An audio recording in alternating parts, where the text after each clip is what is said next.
votre avis, Henri, qu'est-ce que c'est comme couleur? Rose bonbon. Eh bien, pour moi, je dirais que c'est plutôt rose tendant vers le beige. Henri, est-ce qu'il vous arrive de sortir dans le monde? Enfin, je veux dire le vrai monde. Plein de gens mettent des couleurs vives et les femmes d'aujourd'hui ont envie d'être vues. Elles veulent ressortir sur n'importe quel décor. Vous savez, Madame Timmons, ma nièce est venue chez moi le week-end dernier et ce que vous dites là me fait penser à tous ces magazines pour jeunes filles.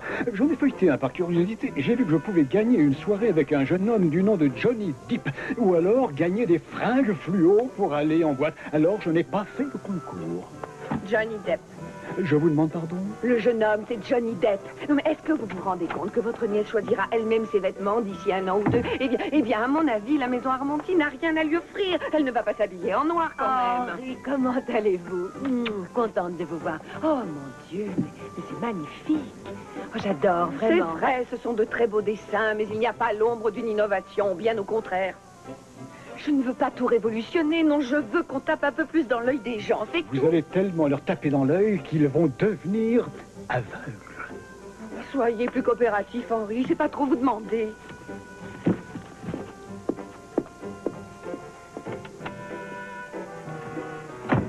Votre soutien m'a beaucoup touchée. Vous devez être plus diplomate. Il est très susceptible. Justement, j'ai été très diplomate. Je ne lui ai pas dit que ses dessins étaient absolument horribles. J'ai juste dit que... Il n'a rien compris à ce que je veux. Alors, montrez-lui ça. C'est un argument de choc.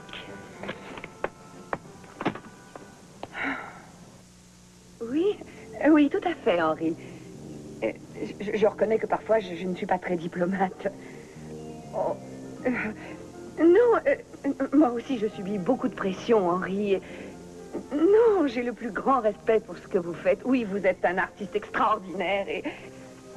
Oh, bien sûr. Le tout, c'est que le courant passe bien entre nous.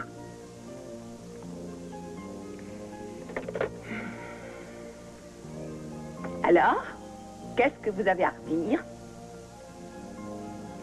Gina, croyez-moi, j'ai autre chose à faire que d'écouter vos conversations téléphoniques ou de faire l'inventaire de vos sottises. Je viens de présenter mes excuses à Henri. Vous m'avez bien entendu, j'ai dit ce qu'il fallait. Je l'ai même invité à déjeuner ou à boire un verre. Ou je ne sais pas encore, mais en tout cas, ce sera à mes frais.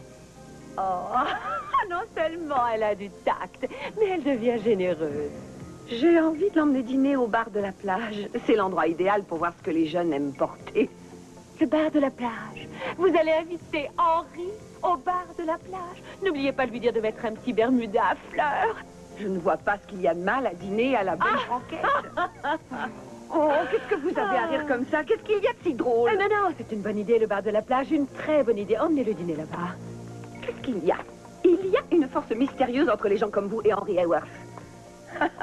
Vous êtes liés par une sorte de force magnétique. Vous vous retrouvez en petits groupes et vous nous regardez comme si on avait un nez en plastique et un chapeau pointu à la place du cerveau. Tout ça parce qu'on n'est pas allé en vacances en Europe et parce qu'on n'a pas grandi avec une carte des vins à la main.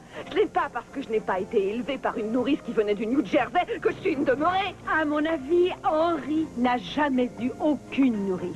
Moi non plus, d'ailleurs. Vous ne le savez peut-être pas, mais le père d'Henri était coiffeur à Chicago. Alors, s'il est arrivé là où il est, c'est qu'il a travaillé très dur. Pourquoi vous me dites ça à moi? Je ne vais quand même pas appeler un interprète, non? Ça me paraît assez clair. Je ne peux pas travailler aussi dur qu'Henri, c'est ça? Oui, à quelques nuances près. Eh bien, vous vous trompez. Sachez que si je dois venir au bureau à 6 heures tous les matins, je le ferai. Ça ne me fait pas peur. Parce que je pense avoir trouvé ma place, avoir trouvé un rôle à jouer qui représente beaucoup pour moi. Et je ferai n'importe quoi pour le tenir. J'entends déjà les violons. Vous savez, ma mère me disait que je serais une bonne à rien. Je pensais qu'avec le temps, ces mots s'effaceraient de ma mémoire. Mais ils m'ont suivi tout au long du chemin. Et je les traîne encore, comme un poulet.